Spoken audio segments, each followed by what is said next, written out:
Hello dear students, this is Parvez sir maths वाला। फिर से आपका YouTube channel Parvez sir maths वाले पे आपका एक बार और स्वागत करते हैं।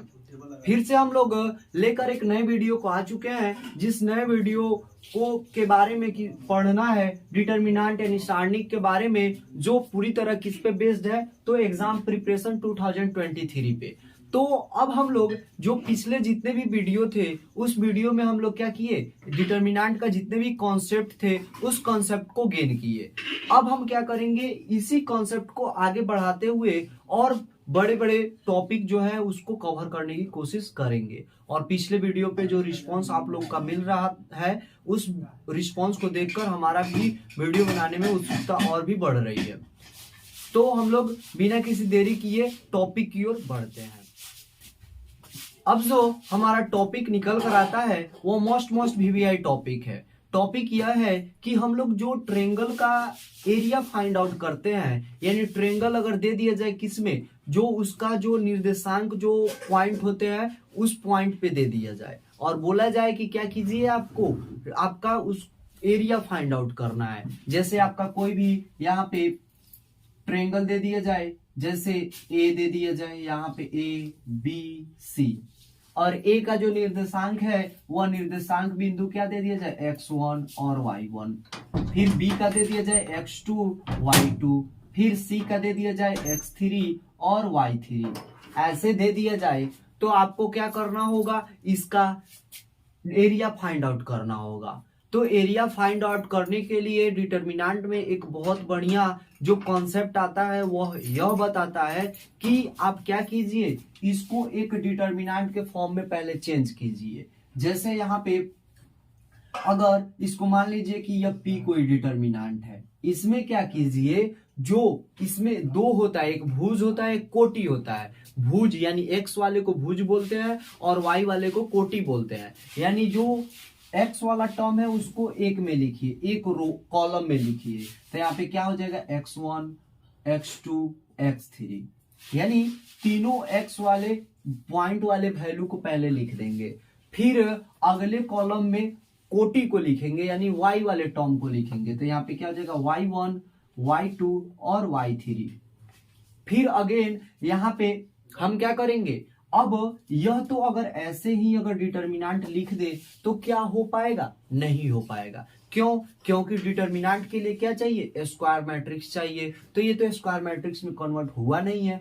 तो स्क्वायर मैट्रिक्स में कन्वर्ट करने के लिए हम लोग क्या करेंगे, तो जीरो तो पूरे, अगर यहाँ पे एक कॉलम बच रहा है, क्या बच रहा है, एक कॉलम बच रहा है, तो हम अपने पास से अगर यहाँ पे कोई भी कांस्टेंट टर्म को रख रहे हैं तो वह क्या करेगा, इसके एरिया पे इफेक्ट पड़ेगा, यानी इस पे इसके क्षेत्रफल पे प्रभाव पड़ेगा। इसका मतलब क्या हुआ कि यहाँ पे हमको क्या लेना पड़ेगा जिससे कोई इफेक्ट ना पड़े। तो कोई इफेक्ट ना पड़े तो दो चीज होता है, एक जीरो होता है एक वन होता है। तो एडिशन टर्म में इफेक्ट ना पड़े तो जीरो लेते हैं, और मल्टीप्लीकेशन टर्म में इफेक्ट ना पड़े तो वहां पे वन लेते हैं। तो यहाँ पे वन लेना ही क्या होगा, हमारे लिए कंफर्टेबल होगा, उचित होगा।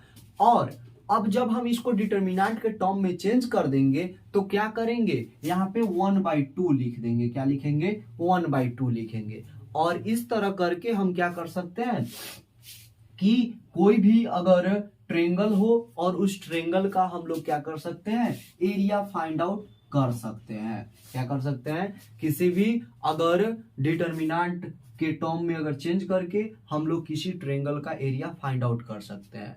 तो बिना किसी देरी किए एक हम लोग क्वेश्चन की ओर बढ़ते हैं, और जब क्वेश्चन से समझेंगे तो और भी हमारा समझना क्या हो जाएगा, आसान हो जाएगा।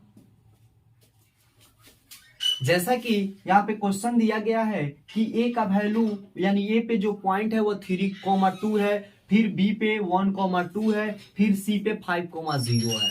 इसका मतलब क्या हुआ कि ए पे जो निर्देशांक मान चलिए x1 और y1 है, तो यहाँ पे क्या हो जाएगा, यहाँ पे ट्रिपल लाइन से इंडिकेट करते हैं निर्देशांक के लिए, तो यहाँ पे क्या हो जाएगा 3,2। फिर बी पे जो है वह x2, y2 है, लाइन से डिनोट करेंगे तो यहाँ पे क्या है 1,2 और यहाँ पे c यानी cx3 और y3 का जो वैल्यू है वो क्या है, वह 5,0 है, 5,0। अब क्या करना है, इससे हमको ट्रायंगल का एरिया फाइंड आउट करना है, वह भी डिटरमिनेंट के थ्रू। तो क्या करेंगे हम लोग, पहले इसको डिटरमिनेंट के रूल पे कन्वर्ट करने की कोशिश करेंगे। तो यहाँ पे मान लेंगे इसके लिए कोई भी डिटरमिनेंट, जैसे यहाँ पे c मान लिए, तो c में मानेंगे तो बोला है कि भुज जो है यानी x का जितना भी वैल्यू है उसको क्या कीजिए, एक कॉलम में लिखिए। तो यहाँ पे 315 यानी 315। फिर जो कोटि यानी जो 2 2 और 0 यानी जो y का वैल्यू है उसको एक में पुट करेंगे और क्या करेंगे, यहाँ पे 1 1 1 कर देंगे। जब यहाँ पे इतना करने देंगे तो यहाँ पे एरिया ऑफ जो, इसको पहले हम क्या किए, इसको मैट्रिक डिटरमिनेंट में कन्वर्ट किए। अब एरिया का फॉर्मूला क्या हो जाएगा, तो area of triangle equal to हो जाएगा हमारा 1/2 डिटरमिनेंट ऑफ c। अब यह 1/2 और डिटरमिनेंट ऑफ c कहने का मतलब क्या हुआ, यहाँ पे 1/2 और डिटरमिनेंट ऑफ c यानी 3 2 1, फिर 1 2 1 और 5 0 1। R1 के अलॉन्ग इसका क्या करेंगे हम लोग, डिस्ट्रीब्यूशन करेंगे। तो यह क्या हो जाएगा 1/2 और होल इनटू यहाँ पे 3 से मल्टीप्लाई होगा तो 2 1 जा 2 और माइनस में यहाँ क्या हो जाएगा 1 0 में मल्टीप्लाई हुआ तो 0, फिर यहाँ पे माइनस में 2 लेंगे और यहाँ पे क्या हो जाएगा 2, तो रो कैंसिल कॉलम कैंसिल, तो 1 में 1 से मल्टीप्लाई तो 1 और यहाँ पे 5 से 1 में मल्टीप्लाई हुआ तो क्या हुआ 5 और प्लस में 1 और यहाँ पे जब 1 से 0 में मल्टीप्लाई करेंगे तो 0 और यहाँ पे माइनस 5 2 जा क्या हो गया 10 हो गया। अब यहाँ पे क्या हो गया 1/2 और इंटू 3 में से 2 में से 0 जाएगा तो 2 और यहाँ पे 3 2 जा क्या हो जाएगा 6 माइनस 2 मल्टीप्लाई 1 से 5 को लेस करेंगे तो माइनस में 4 और माइनस माइनस क्या हो जाएगा प्लस, यहाँ पे 4 मल्टीप्लाई हो जाएगा प्लस में 1 और मल्टीप्लाई 0 में से 10 को लेस करेंगे तो क्या हो जाएगा माइनस में क्या हो जाएगा 10, तो माइनस प्लस क्या हो जाएगा माइनस और यहाँ पे 10 और यहाँ पे क्या हो जाएगा 1/2 इंटू 6 प्लस 4 2 जा 8 और माइनस में 10। अब यहाँ पे जब वैल्यू आएगा वह क्या आएगा 1/2 मल्टीप्लाई यहाँ पे 6 और 8 क्या होगा 14 और 14 में से 10 लिख गया तो क्या बचा 4, तो यहाँ पे 2 2 जा 4 यानी क्या आएगा 2 स्क्वायर यूनिट, यानी यहाँ पे क्या हो जाएगा 2 स्क्वायर यूनिट, यानी 2 स्क्वायर यूनिट आएगा। अब हमारा क्वेश्चन यह भी हो सकता है कि अगर यहाँ पे जो पूरे डिटरमिनेंट का वैल्यू था अगर निगेटिव में आए तो, अगर डिटरमिनेंट का जो वैल्यू है डिटरमिनेंट ऑफ ए यानी कोई भी डिटरमिनेंट का वैल्यू अगर निगेटिव में आता है, किस में आता है निगेटिव में आता है, तो हमको पता है कि एरिया जो होता है वह निगेटिव में नहीं होता है, यानी माइनस साइन के साथ नहीं होता है। तो हम क्या करेंगे जो डिटरमिनेंट होगा उसको पॉजिटिव में चेंज कर देंगे और जो वैल्यू आएगा वही हमारा वैल्यू क्या हो जाएगा 1/2 में मल्टीप्लाई कराने से हमारा उस ट्रायंगल का एरिया फाइंड आउट हो जाएगा। तो इस तरह हम लोग जो ट्रायंगल से जो डिटरमिनेंट से ट्रायंगल का एरिया फाइंड आउट करने का नियम पढ़ सके और उसके एग्जाम्पल को समझ सके। और इस पे 2-3 तरह से क्वेश्चन पूछे जाते हैं, जो 2-3 तरह के क्वेश्चन को मैं बताने की कोशिश करूंगा। पहले आप इसका स्क्रीनशॉट ले लें।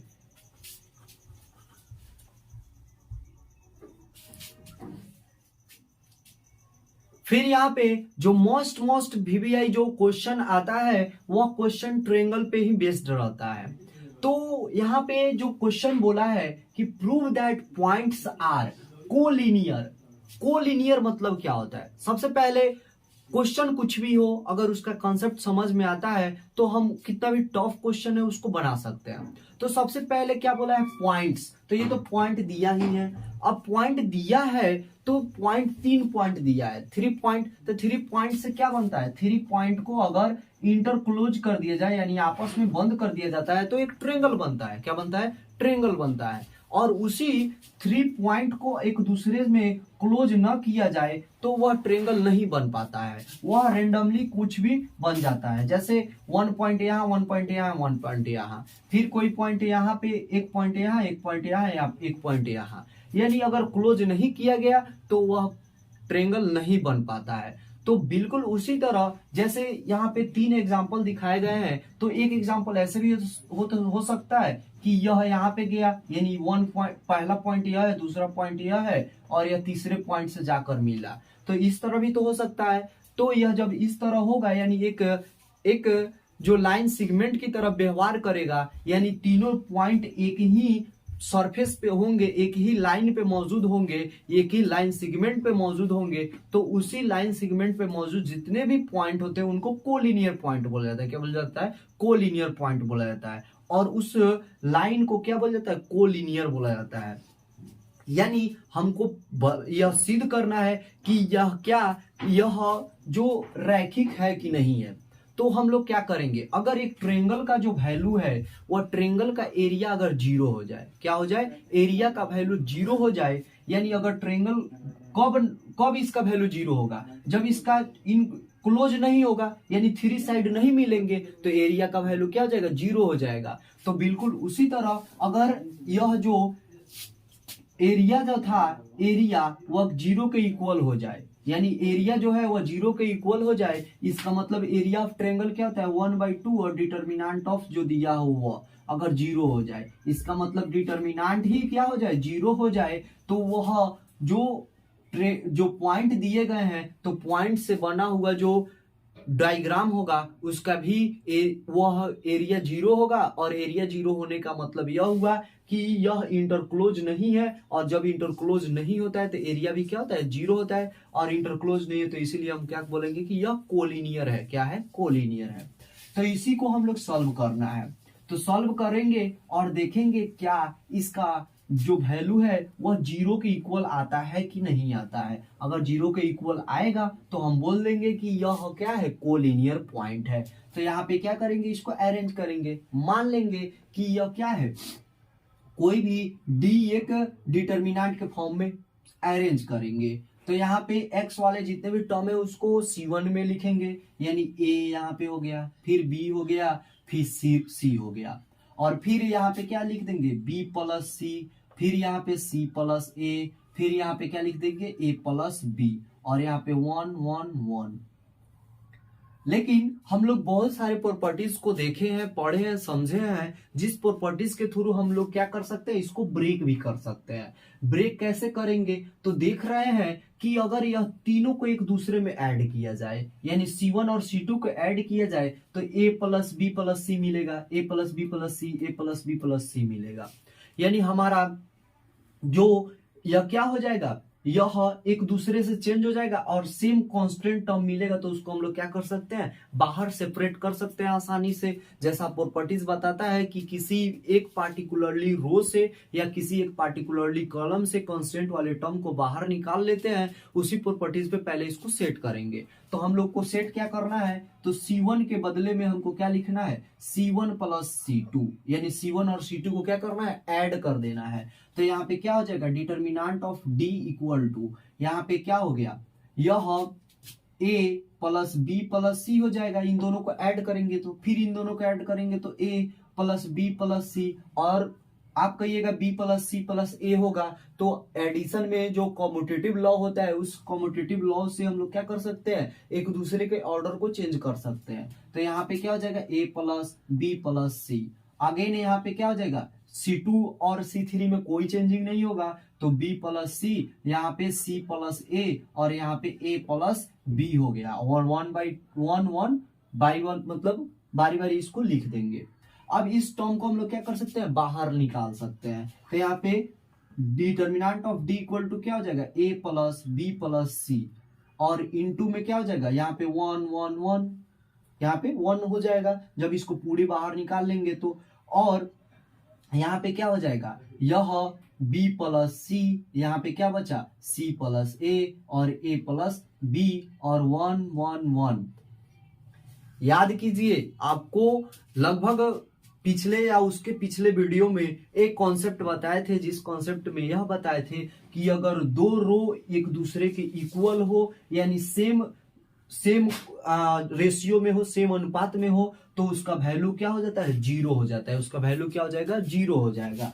इसका मतलब क्या हुआ, जो determinant equal to D equal to क्या हो जाएगा, A plus B plus C into में क्या हो जाएगा, यहाँ पे जीरो, यानी डिटर्मिनेंट क्या हो जाएगा, जीरो हो जाएगा। तो हम लोग निकालेंगे, क्या निकालेंगे, area of triangle. Area of triangle, तो area of triangle equal to क्या होगा, तो 1/2 और डिटर्मिनेंट होता है तो डिटर्मिनेंट को लिख देंगे।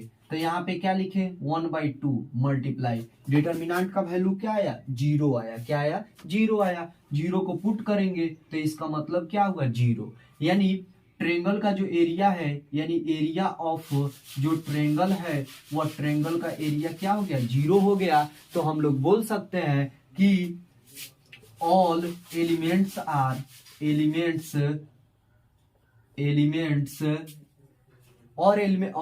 नहीं लिखेंगे, बोल लेंगे कि all points are collinear. All points are collinear point, यानी जितने भी यह पॉइंट दिए गए हैं, इनसे हम लोग केवल क्या बना सकते हैं, कोलिनियर ही बना सकते हैं। इससे हम लोग ट्रायंगल नहीं बना सकते हैं। तो इस तरह हम लोग जो ट्रायंगल का फॉर्मूला था, उस फॉर्मूले पे हम लोग क्या किए, इसको प्रूफ करके दिखा दिए। आप इसका स्क्रीनशॉट ले सकते हैं। अब जो अगला जो टाइप का क्वेश्चन है, अगला टाइप का क्वेश्चन बताता है कि आपको क्या करना है कि अगर अब क्या करे, ट्रायंगल का एरिया दे दे, क्या करे, ट्रायंगल का एरिया दे दे और ट्रायंगल में किसी एक पॉइंट को वह मिस कर दे, यानी इस एक पॉइंट को हाइड कर दे, छोड़ दे। तो आप उस पॉइंट को कैसे फाइंड आउट कर पाएंगे, कैसे निकाल पाएंगे? तो उसको हमको क्या करना है, निकालना है। उसको के का वैल्यू क्या करना है, फाइंड आउट करना है। यानी के इक्वल टू क्या होगा, के इक्वल टू वाट। इसको क्या करना है, हमको पता करना है। तो हम क्या करेंगे, तो सबसे पहले हमको पता है कि एरिया ऑफ ट्रायंगल, यानी इसको तो हम लोग लिख सकते हैं कि यह x1, y1 इक्वल टू क्या दिया है, यहाँ पे k, 0, फिर यहाँ पे x2, y2 इक्वल टू क्या दिया है, यहाँ पे क्या है, 4, 0, यहाँ पे क्या लिख सकते हैं, यहाँ पे 4, 0। इसके अलावा यहाँ पे x3 और y3 क्या दिया है, यहाँ पे 0, 2 दिया है। तो अब हम लोग क्या कर सकते हैं, आसानी से इसको हम लोग डिटर्मिनेंट के फॉर्म में अरेंज कर सकते हैं। तो क्या लिखेंगे कि since area of triangle equal to क्या होता है, तो 1/2 ऑफ डिटर्मिनेंट मान के चलिए d मान लीजिए। यानी एरिया आपको दे चुका है, एरिया क्या दे दिया है, 4 यूनिट स्क्वायर। तो यहाँ पे क्या बचा, 4 यूनिट स्क्वायर इक्वल टू 1/2 और डिटर्मिनेंट। तो डिटर्मिनेंट में पहले इसको अरेंज करेंगे। तो यहाँ पे x का वैल्यू पहले एक कॉलम में लिखते हैं। तो यहाँ पे क्या हो जाएगा, k, यहाँ पे 4, इसके बाद यहाँ पे क्या हो जाएगा, 0, फिर यहाँ पे क्या हो गया, 0, यहाँ पे 0 और फिर यहाँ पे क्या हो गया, 2 हो गया। अब यहाँ पे हम लोग क्या करते हैं, इसको डिटर्मिनेंट के फॉर्म में चेंज करना है। तो यहाँ पे 1 को ऐड कर देते हैं, अपने पास से लिख देते हैं। ये 2 यहाँ पे आएगा तो क्या हो जाएगा, तो यह 2 4 जा 8 यूनिट और यहाँ पे क्या हो जाएगा, स्क्वायर और इक्वल टू। यहाँ पर जब क्या करेंगे हम लोग, यह डिटर्मिनेंट बच जाएगा केवल, यानी k01 401 और 021।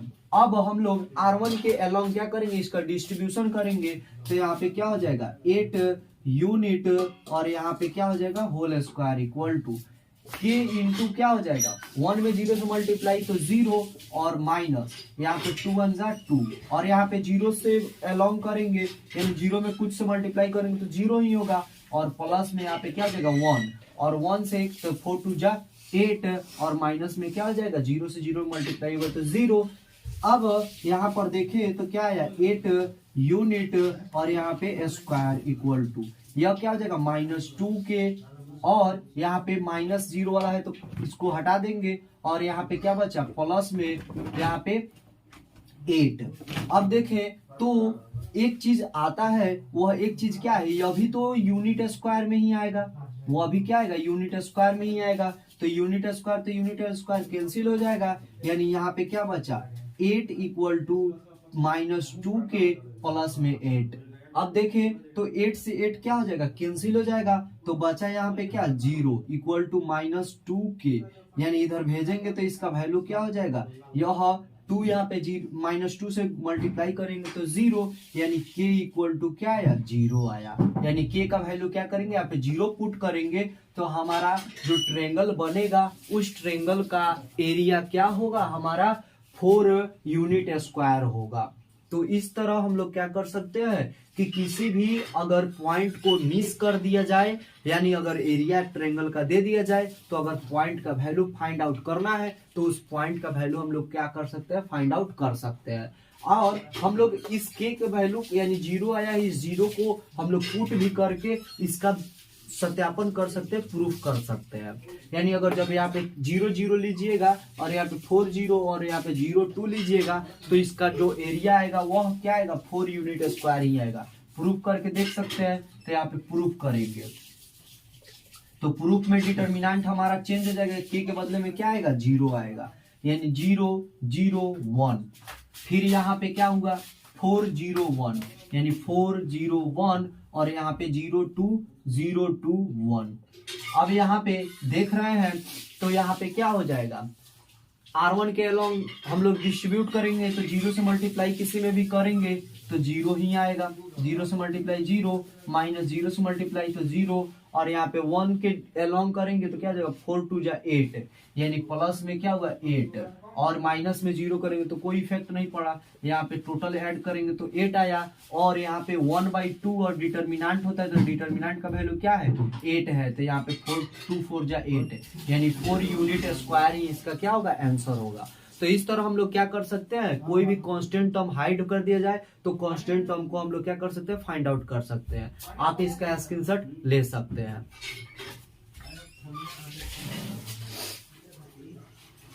फिर से हम लोग एक नए टॉपिक के बारे में समझेंगे, जिस टॉपिक का नाम होता है वो एडजॉइंट होता है। क्या होता है, एडजॉइंट। एडजॉइंट, एडजॉइंट का हिंदी होता है सहखंडज। क्या होता है, सहखंडज। सहखंडज, एक चीज आप लोग पिछले पढ़े थे वह क्या था, सहखंड था। क्या था, सहखंड। सहखंड जिसको इंग्लिश में क्या बोला गया, कोफैक्टर बोला गया। क्या बोला गया, कोफैक्टर बोला गया।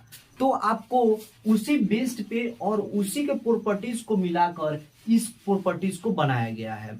तो इस प्रॉपर्टीज पे हम लोग क्या देखेंगे कि किसी भी जो मैट्रिक्स दिया है या डिटर्मिनेंट दिया है उसका क्या करना है, आपको यह क्या करना है, एडजॉइंट फाइंड आउट करना है। एडजॉइंट असल में क्या होता है, तो एडजॉइंट असल में जो मैट्रिक्स ही होता है, मैट्रिक्स को ही फाइंड आउट करना। लेकिन यहाँ पे डिटर्मिनेंट चैप्टर में क्यों पढ़ा गया, तो डिटर्मिनेंट चैप्टर में इसलिए पढ़ा गया क्योंकि कोफैक्टर निकालने के लिए यानी सहखंड निकालने के लिए किसकी जरूरत पड़ती है, तो सहखंड निकालने के लिए हमको डिटर्मिनेंट की जरूरत पड़ती है। और डिटर्मिनेंट की जरूरत क्यों पड़ती है, क्योंकि माइनर में हमको क्या करना पड़ता है, प्लस या माइनस साइन से मल्टीप्लाई करना पड़ता है। ये प्रॉपर्टीज को पिछले वीडियो में हम समझा चुके थे।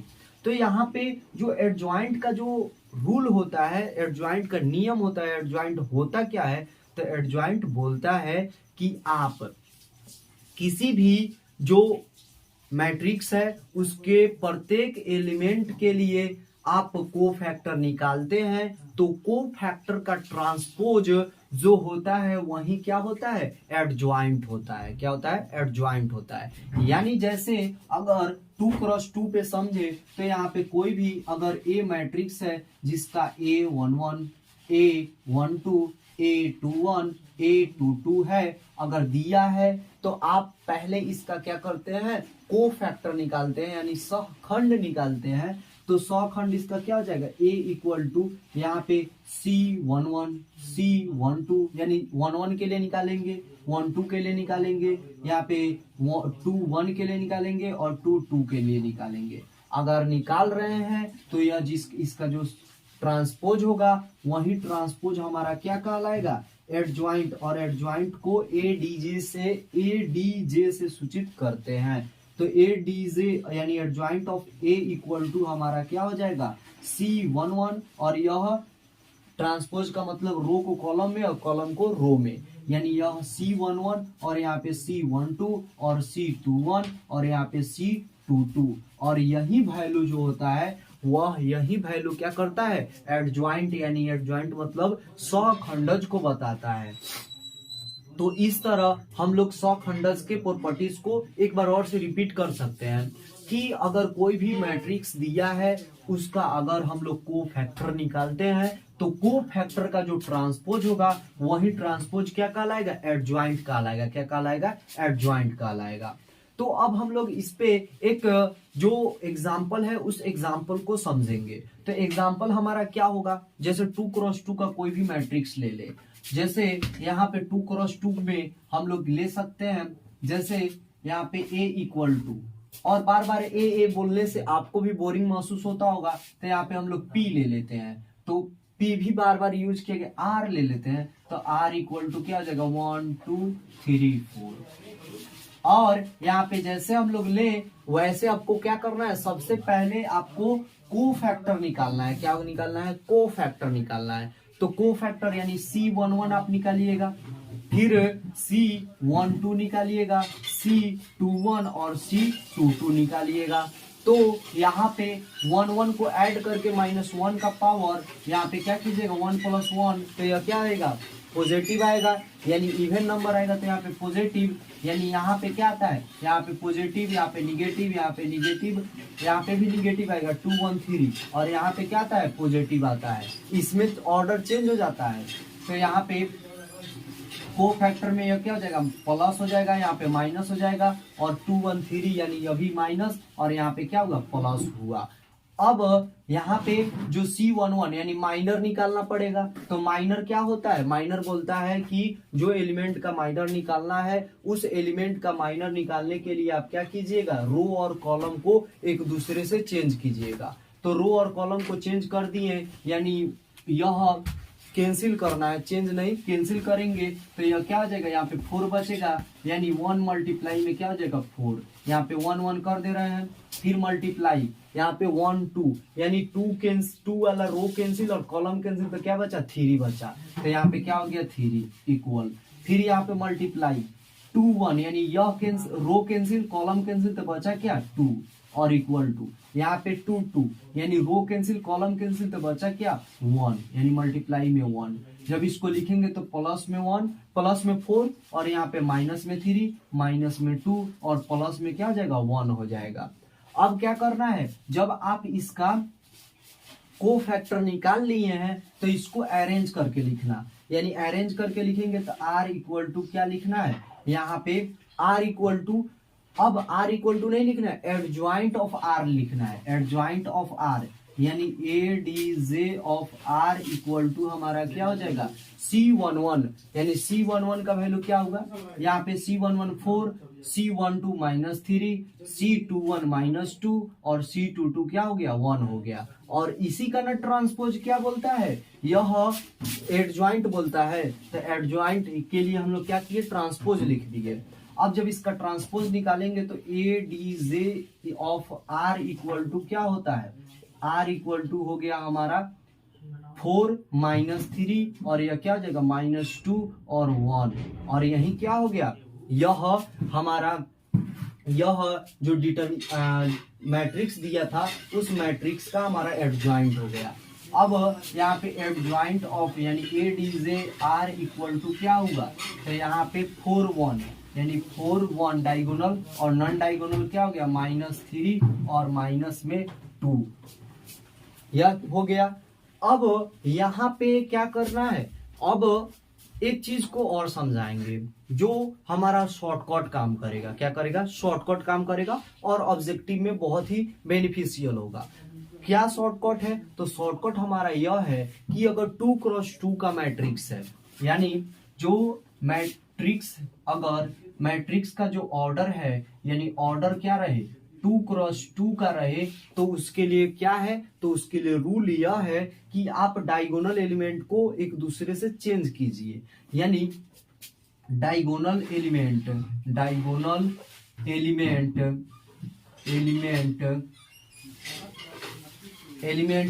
इंटरचेंज यानी क्या करना है, डायगोनल एलिमेंट को एक दूसरे से चेंज कर देना है। और चेंज करने के बाद फर्स्ट कंडीशन यह है। सेकेंड कंडीशन यहां पे क्या करना है, multiply by -1 in non diagonal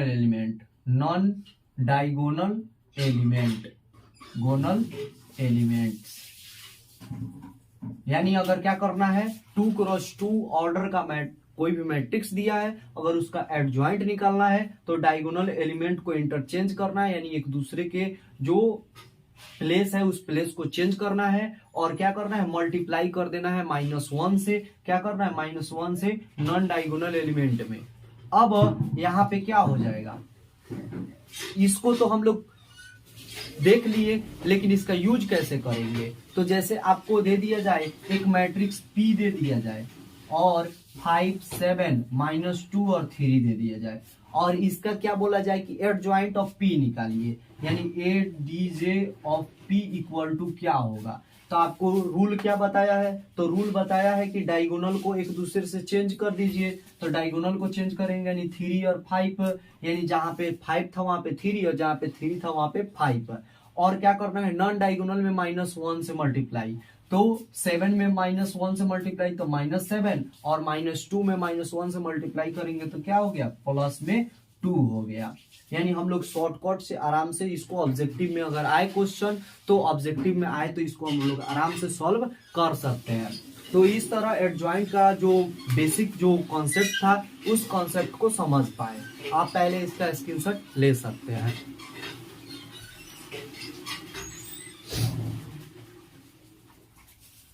तो क्लास को यहीं पे एंड करते हैं, और हमारे चैनल के साथ बने रहने के लिए आपका बहुत बहुत धन्यवाद। और इसी तरह आप लोग चैनल पे अपलोडेड वीडियो को देखकर और कॉन्सेप्ट को क्लियर करते रहिए, और साथ ही साथ हमारा चैनल को ग्रो कराने के लिए आप लोग प्यारा प्यारा कमेंट करते रहें और लाइक वगैरह करते रहें। और आप अपने दोस्तों के सहूलियत के लिए अपने दोस्तों के पास इसको शेयर कर सकते हैं, और वीडियो थोड़ा सा भी अच्छा लगे तो अगर चैनल पे नए हो तो सब्सक्राइब कर दें। और यहीं पे आप इस वीडियो को पूरा आप देख सकते हैं, और देखकर कॉन्सेप्ट को क्या कर सकते हैं, क्लियर करके एग्जाम की प्रिपरेशन कर सकते हैं। वीडियो देखने के लिए आपका बहुत बहुत धन्यवाद।